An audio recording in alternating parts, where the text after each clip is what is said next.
So the purpose of this conversation is to engage in useful dialogue as it pertains to the Thomson Police Station with the intent for the community to learn.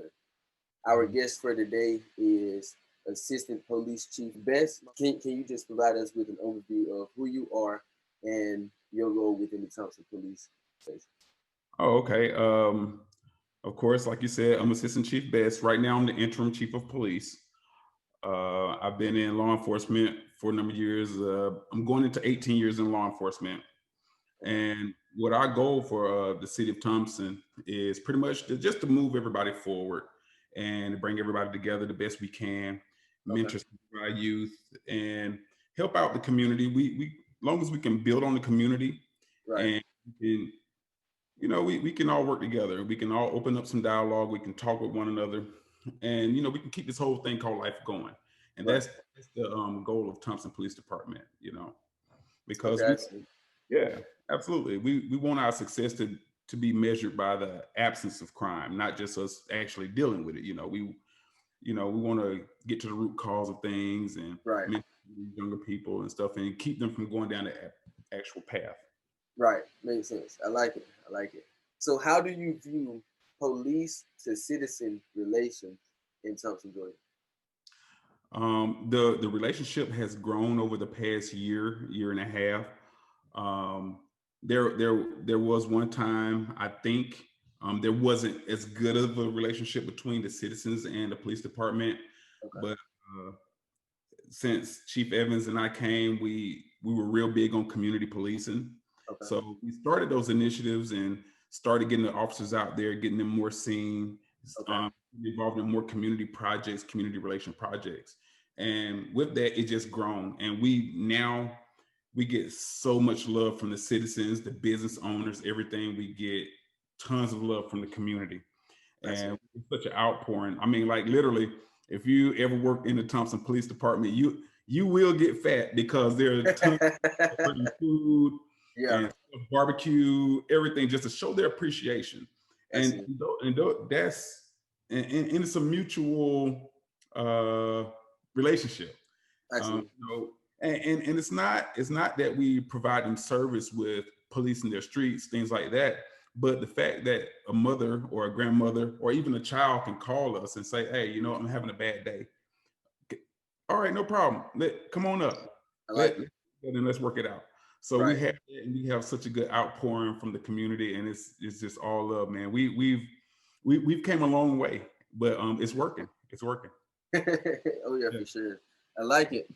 All right, can you kind of talk about trainings and workshops that are required for the Thomson Police Department? Okay. We are very big on training. We believe that in the City of Thomson Police Department, we think that if you're properly trained on how to actually do a job, we can move you further ahead. We don't want to stunt anybody's growth in the police department. We want to give you as much training as possible. And so what we do is, of course, you have the police academy, things like that, but police academy, the purpose of that is not to make you a police officer, but give you the basic things needed to become a good police officer. And in the department, once you get there, that's when you're a groom, and that seed that was planted in you, it's watered and grows, and it goes into fruition. So what we want to do is provide the guys with the men and women with as much training as possible. In-house, we got a few in-house instructors, police instructors. Been there, done that. And granted, if you're a bad apple, I'm sorry, it is what it is. We have to weed you out of there. Somebody can't rise to the occasion. Somebody has to come in second place. It's just the way it is for the game. But there's a lot of training involved, and I provide a lot of that training myself to a lot of people. And if some outside training that I can send them to, other than in-house training, I get them there. We do a lot of cultural diversity training, community police training, as well as the normal stuff like firearms and stuff. And they have that.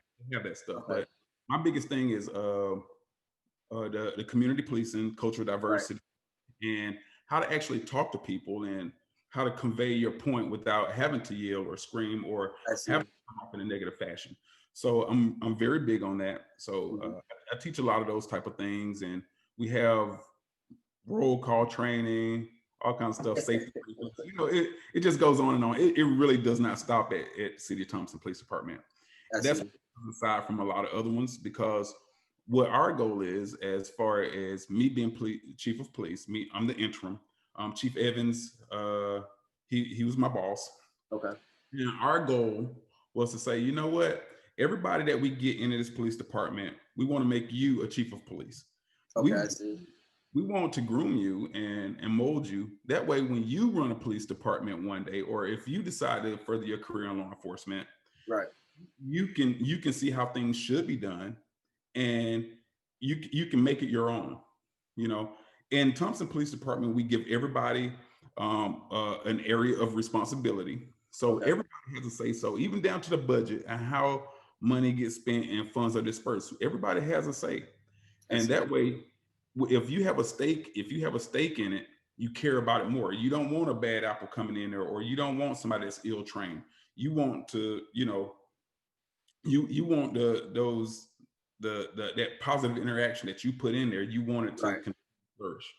And that's what we do. Training just really doesn't stop. We're constantly on it. And we real big on that type of stuff, man. It's great.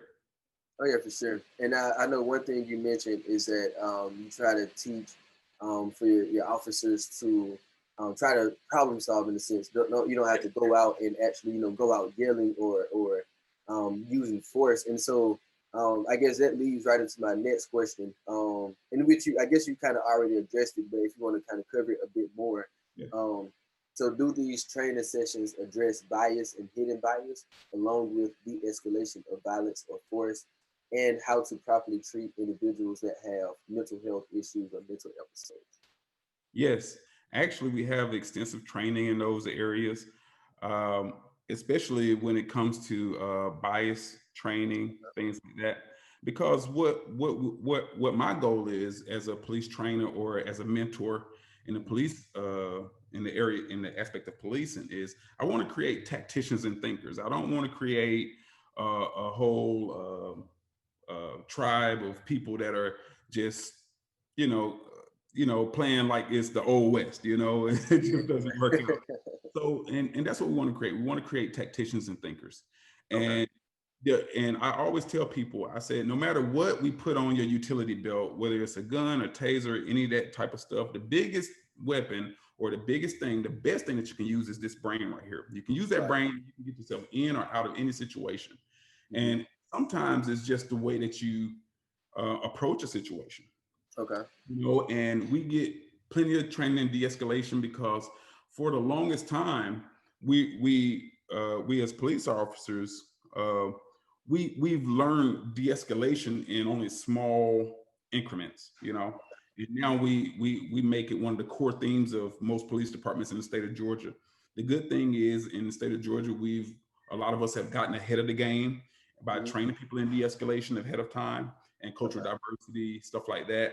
And now it's a national standard. Now everybody has to do it, which is great, because when you receive that bias training or that in that cultural diversity training, it just works out for everybody. And I don't have to wonder if you're looking for a job at Thomson Police Department. I don't have to wonder whether or not you've had that training. I know that you've had it because it's mandatory, and that way all I can do is just enhance what you have. Right. Okay, I see. Yeah. Like I said, we're creating tacticians and thinkers, and that's what we want. That's what we want. Sure. Oh yeah, and in a sense that leads right into my next question in terms of bringing others into our community. What methods distinguish preferred candidates from unfavored candidates? Okay. We have a series of tests. Psychological evaluations. We have police exams, things like that. But one big thing that the city of Thomson does is on our interview and hiring board, what we normally do, we get citizens. We get the average citizen that comes in, business owners. It can be the business owner, local business owner, or it can be the citizen that has stake in the community. Somebody that's been in that community 20, 30 years. Somebody that's been in the community 20, 30 years, they come in and they help us actually interview this person. you know, and we have a mixture of people, the local pastors and stuff, and they love it. And their opinion does matter because they have a stake in who we're bringing into this community. You know, these are the people that's going to work in their community. I got to go home, but you got to live here. You got to work, operate that business. So I want you to have a say so in who we're bringing on. Okay. That way you can get a good read on that person. Absolutely. So it all works out full circle, but there's a lot of training that takes place, psychological evaluations, drug testing, things like that. So it's a lot that goes actually into it. So we try to set the bar somewhat high in the city of Thomson. Nice. No, that's good to hear. And I'm not sure if you touched on, I guess, what about bringing in those who have like negative police reports or a negative history from other cities? Can you just speak on that? Now there are times when police departments throughout Georgia bring people on with stuff like that. We generally look into those things. We try to kind of get away from those type of individuals the best that we can. But if it's for the most part, we're not going to bring on anyone that's mistreating anybody and all kinds of excessive use of force, things like that. Right.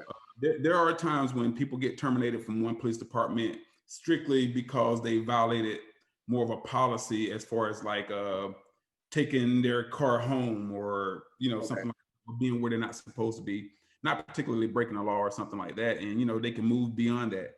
And so we are falling asleep on duty.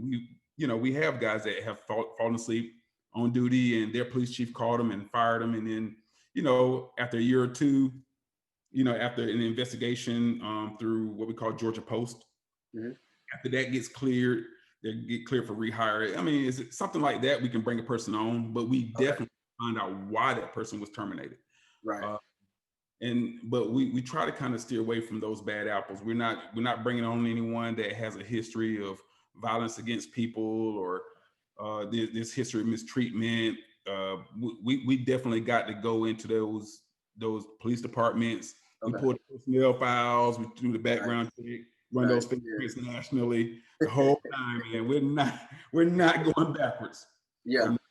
That's and that's another thing that sets us aside from a lot of other agencies. We don't just take on anybody. We screen our people very carefully.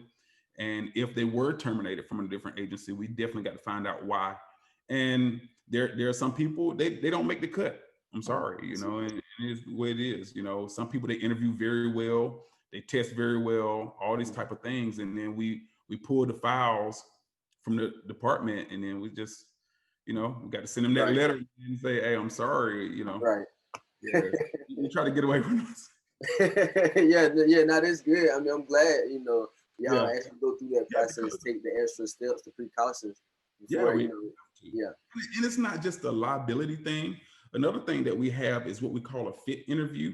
So our candidates, they go through like 2 or 3 interview processes, believe it or not. The one where we have the citizens and things like that, that's the main interview. That's when you get to that level, and you're almost there.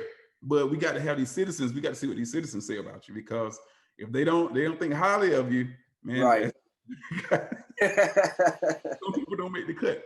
But one interview that we have is called what we call a fit interview.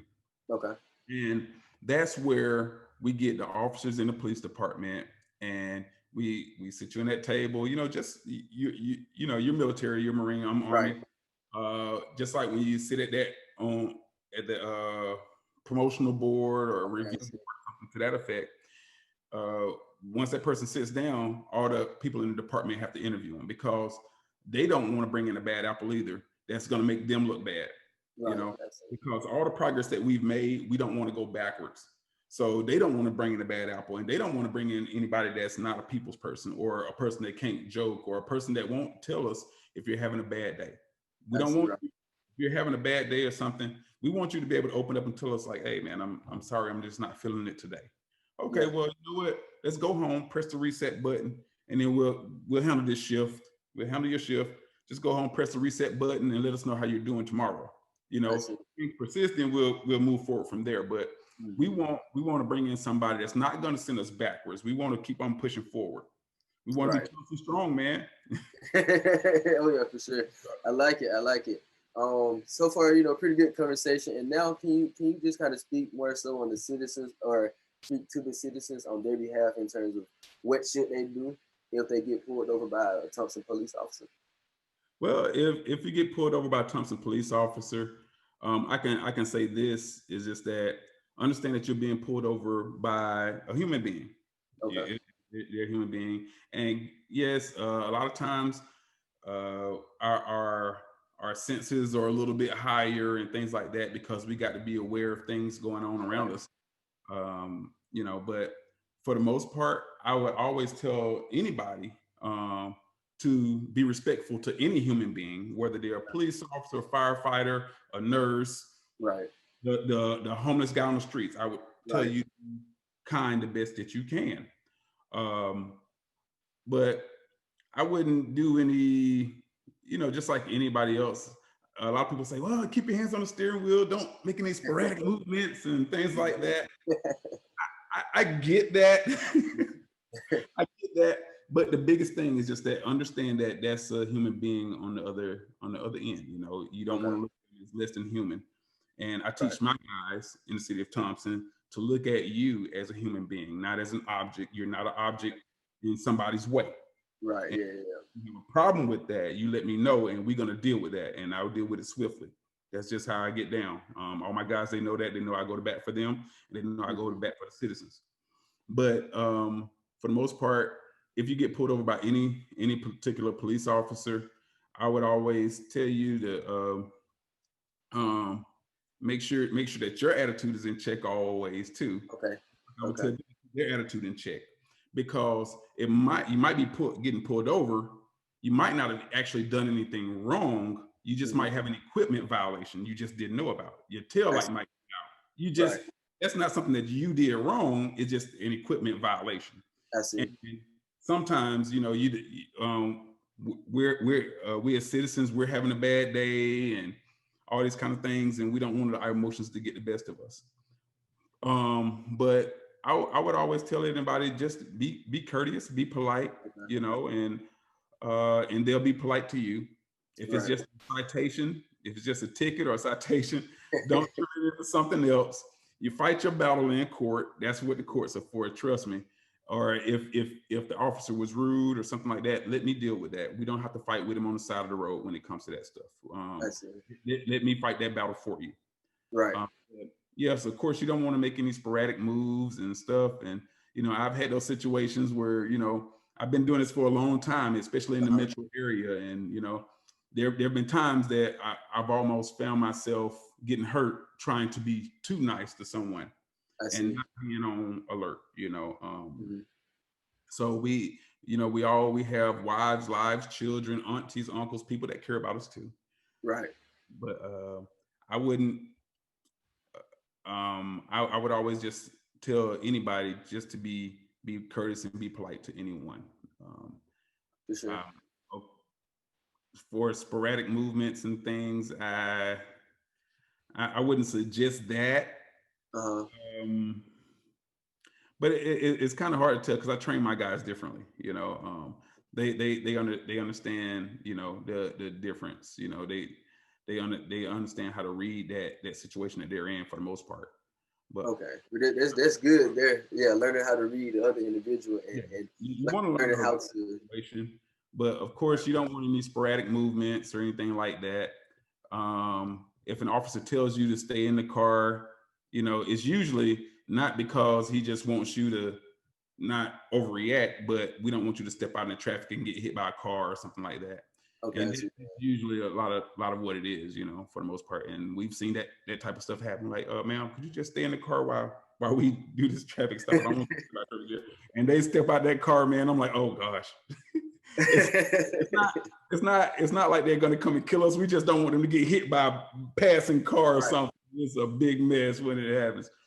But for the most part, I would just tell anybody, like I said, it's okay to be courteous, be polite, and they'll be courteous and polite to you. They won't make any sporadic movements. My guys won't, and you don't have to make any sporadic movements. So we're good. Okay. I create tacticians and thinkers, not just shooters and knuckle draggers. That's not what we create in Thomson. Anybody Yeah. on the review, anybody that's ever worked with me, they know that I'm all about, like I said, thinkers and tacticians. We're not having shooters and knuckle draggers. Right. That's a good slogan there. I like it. Yeah, yeah. So, and a lot of people that I've been asked by friends because I got a son. He's driving now. Okay.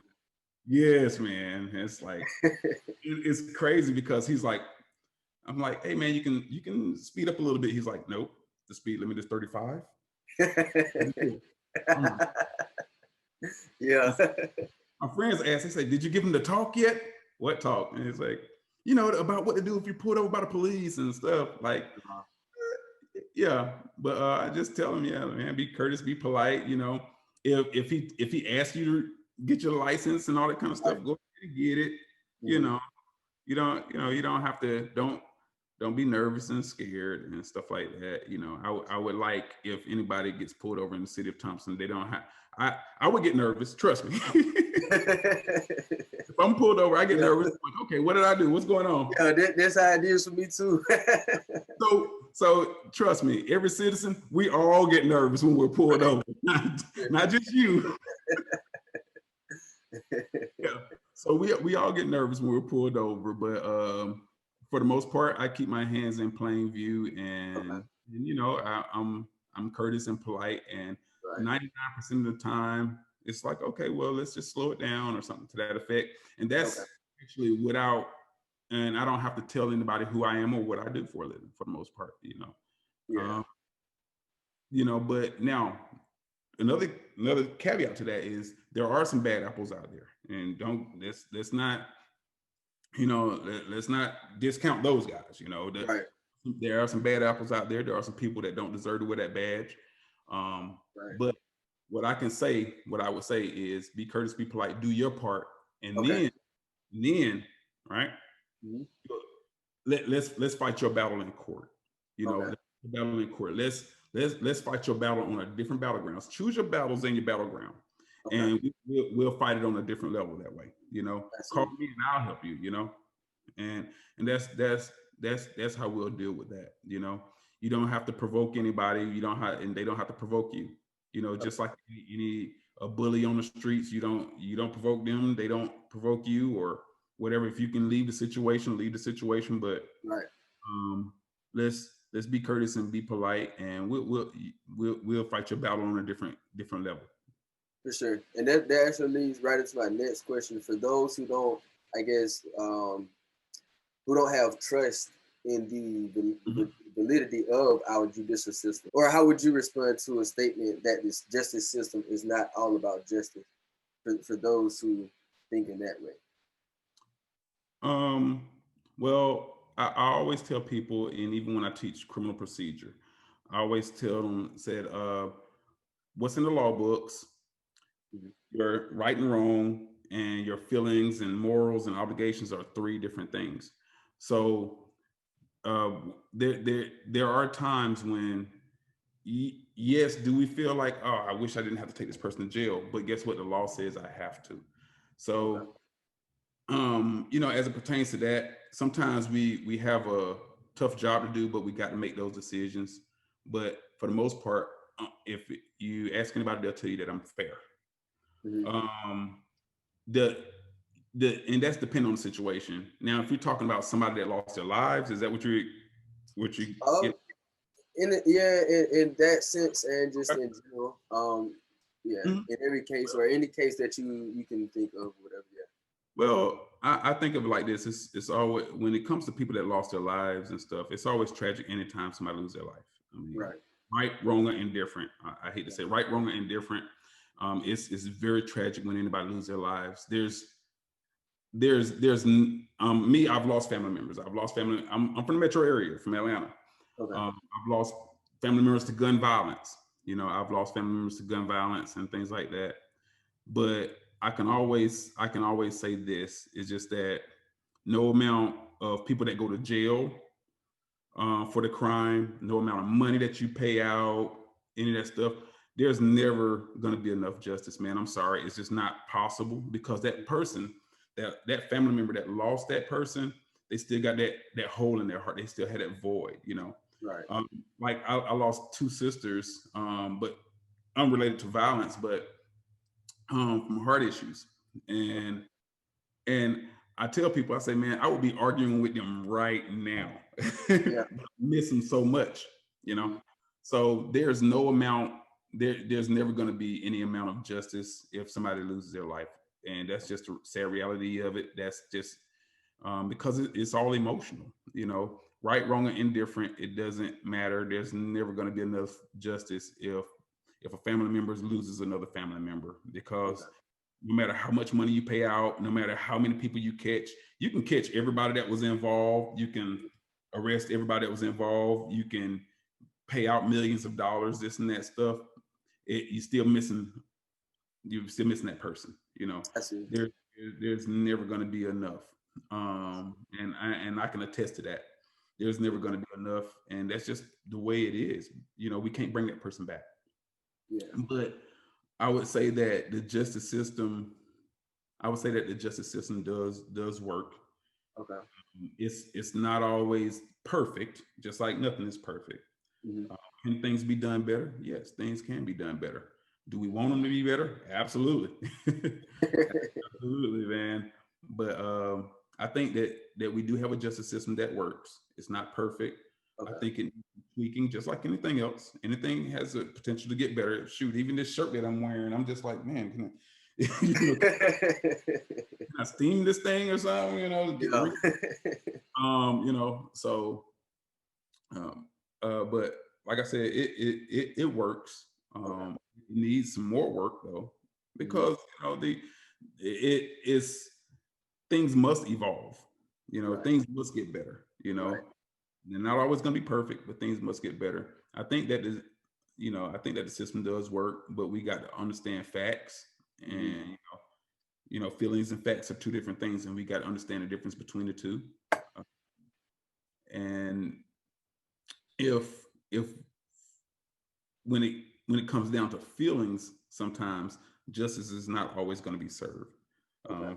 The facts might state that yes, we arrested somebody or something like that, or someone got restitution, Mm-hmm. but that's still, in my opinion, not enough justice. It's just never going to be enough, you know, because that person is not here.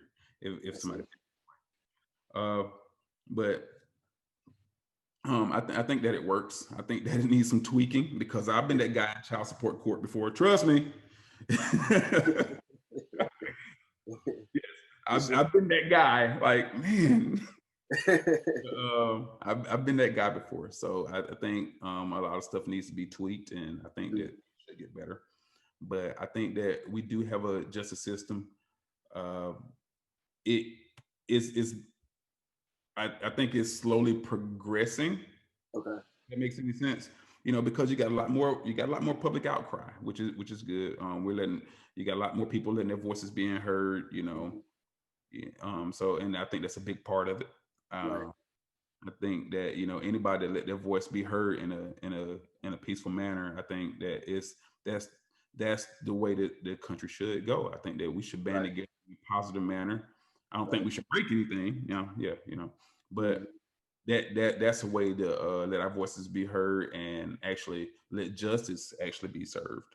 I think that we're moving in the right direction when it pertains to those type of things. Yeah. All right. Well, we closing up. I just have a few more questions. I guess where do we go from here? And what are some steps moving forward as citizens, as the Thompson Police Station? Moving forward, the first thing we got to deal with is, you know, who Yeah. this person called COVID. Yeah. Um, For real. For real. Man, this one, this is something else. Moving forward, and this, like I always say, it's a sad reality, but we got to wait till COVID tell us that we can move around, or COVID tell us that we can do things. But Right. we want to start our mentoring program back up. We Okay. want to start our Citizens Police Academy, Okay. things. you know, our Citizen Police Academy is where we get the people in the community and stuff. We take them through a program where they can they get to learn some of the laws and stuff. They get to use a taser. They get to do the judgmental shooting and all this kind of stuff just to show. And then we take them through a Citizens Police Academy pretty much, just to show them how things change in the police department and how things change on the road, on the streets, how to interact with each other, and that way we can see where each other coming from. We can get each other's perspective. We can kind of bridge that gap and get an understanding of one another. So we want to get the Citizens Police Academy on board. Okay. That's what we were working on prior to COVID. We want to start our mentoring program back up, which is what we were doing. We were that was starting to pick up, where we would get the young men that were having trouble in the home, things like that. We would get them at the police department with us, and they, you know, and we sit and talk with them instead of them being in trouble. We get them, talk with them, take them out, stuff like that. Let them help us out, give out food to people and things of that nature. You know, just get them doing some positive stuff in the community. We want to get that started back up, but you know, since COVID happened, you know, we had to put that on pause. So that's just a few of the things, but there are a lot more community activities that we want to do. We're usually real big in the community. We did trunk or treat yesterday. We're gonna have donuts with a cop again, you know, where we're gonna give out donuts and orange juice and coffee and stuff. It's in a drive-through type setting like we did last year. We're gonna do our Operation Blue Santa.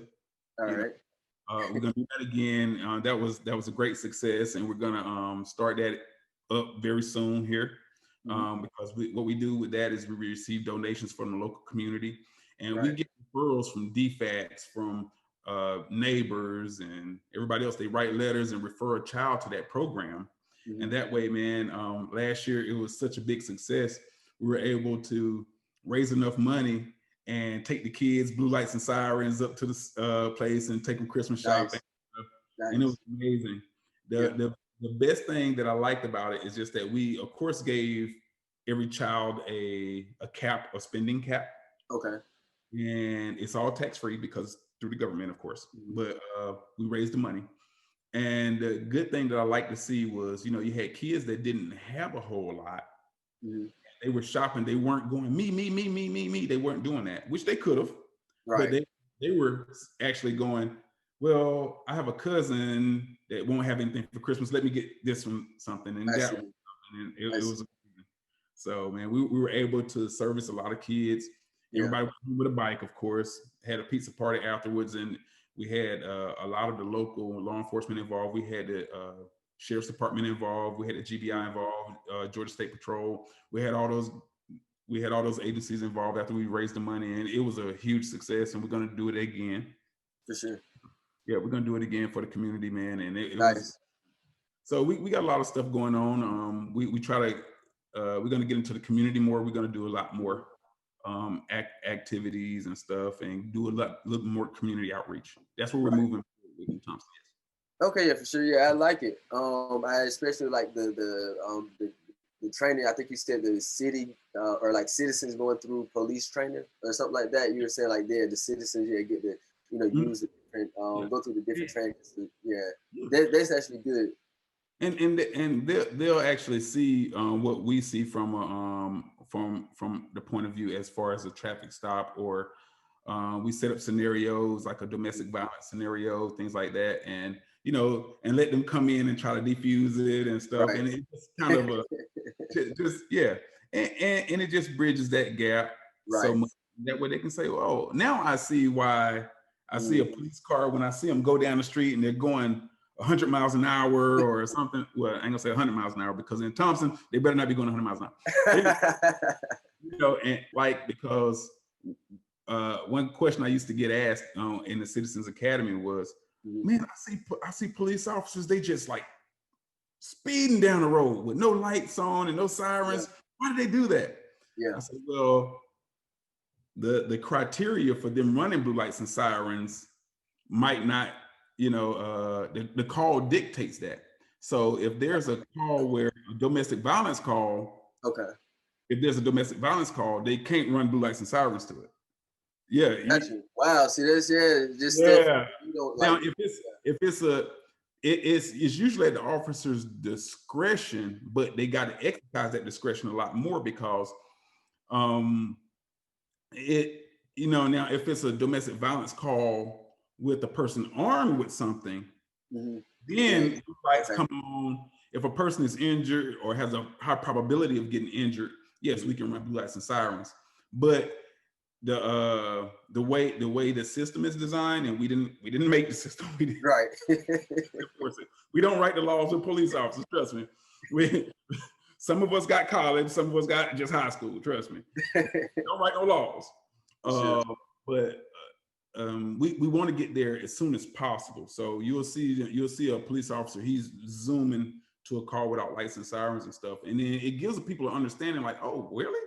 They can't run blue lights and sirens to a domestic violence call? Like, no. That's it. Yeah.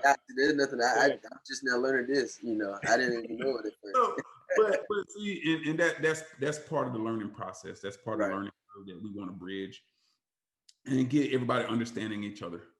Right. Get everybody understanding each other, and that's always a good thing if we can. Oh yeah, for sure. Yeah, and that actually leads to UMCI's core values: listen, learn, change, and unify. And so I'm glad that the police department here in Thomson is trying to implement those values and basically have citizens view everything from the police aspect and just police officers seeing things from the community aspect. And so I guess, do you have any contact info? I'm not sure if you want to give your contact info out via online, but do you any place for people to reach out to you if they have any questions or anything? Oh yeah, sure. My contact info is 706-595-2166, and feel free to call anytime if you need to come up and make a visit or something like that. I'm always open. I'm always open for people to come in and sit down and talk with me. And I always tell people, everybody in the city of Thomson, a lot of people that really know me in the city, they know that they can always come and talk to me. I get people all the time to say, "Hey, can I speak to Chief EJ?" And it's on the whim. And what happens is the secretary, she would say, "Okay, let me check and see if he's busy or if he's in." And she come in the office. Hey, if I got room for him, come on in, get him in here, let it sit down. Some of them just want to come. No joke. Some of them just want to come and say hi. I see. Nice. Yeah. Some of them wants to come in and talk about their crime and things like that. They want to talk about these things, but even if they just want to say hi, it's fine with me. Right. For sure. So I will take the time for you. Appreciate it for that. Appreciate it for that. And I hope that the viewers are able to gain from this conversation as we discussed policing in Thomson, Georgia. Let's listen, learn, change, and unify. Make sure the viewers go comment, like, subscribe, share the video out with others in the Thomson community, just so we can all engage in those values. Thank you for your time, and yeah, let's move forward. No problem, man. Let's do it. I'm all for it. We're Thomson strong around here. Facts.